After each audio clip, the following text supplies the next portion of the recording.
रात्यायनो योगी पुरायोध्यापुरे वरः तथा पट्टाभिषेकेऽस्मिन् भूत्वा रामपरो भव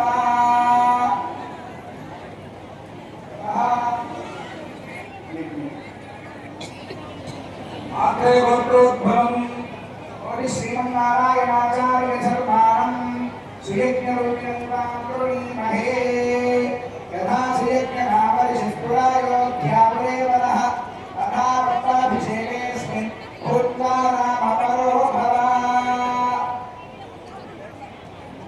कौशिकगोत्रोद्भवम् अमरवारिवणीमहे यथा गौतमपरो भव कौशिकगोत्रोद्भवम् अमरवारि विजयराघवाचार्य धर्माणम् विजयरूपिणं त्वां वृणीमहे यथा विजयनामरिषत्पुरायोध्यापुरे वरः तथा पट्टाभिषेकेऽस्मिन् भूत्वा रामपरो भव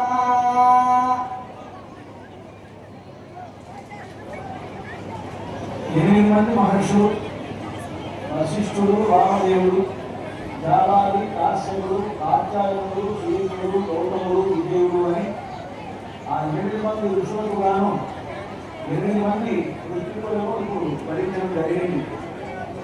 ఆ 8 మంది స్వామివారికి ఆనాడు పట్టాభిషేకాన్ని జరిగించారు. అధ్యక్షించని నరవ్యాఘ్రం ప్రసన్నేన సుగంధిన అని వాల్మీకి మహర్షి వర్ణిస్తారు.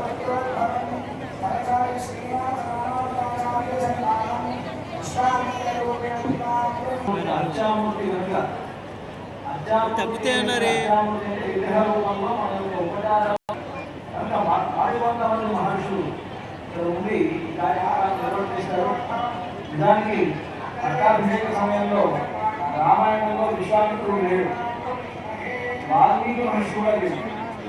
కానీ ఇక్కడ వాల్మీకి మహర్షి రామాయణాన్ని రచించిన పట్టాభిషేక సమయంలో వాల్మీకి మహర్షి ఆ సమయంలో అక్కడ, అలాగే విశ్వామిత్రుడు లేడు. కానీ వారిద్దరూ ఇక్కడ పట్టాభిషేకంలో ఉంటారు.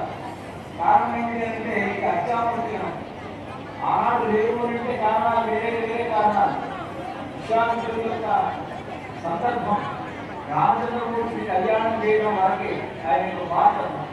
అందుకని ఆ కళ్యాణం చేసిన తర్వాత విశ్వామిత్రుడు కనిపించాలి నారాయణ. ఆయన వెళ్ళిపోయాడు, హిమాలయాల్లో తపస్సు చేసుకోవడానికి వెళ్ళిపోయాడు. అలాంటి విశ్వామిత్రుడు కూడా ఇక్కడ భద్రాచలంలో జరిగేటువంటి పట్టాభిషేకంలో ఉండాలి అని సంకల్పం పెట్టారు. అలాగే రామాయణాన్ని రచించినటువంటి వాల్మీకి మహర్షి ఒక 4 మహర్షి రామకథ చెప్పాడు. రామకథ చెప్పిన తర్వాత ఆయన విని రామకథ రాయడానికి కూర్చున్నాడు వాల్మీకి మహర్షి. కనుక ఆయన కూడా రాముడు పట్టాభిషేకం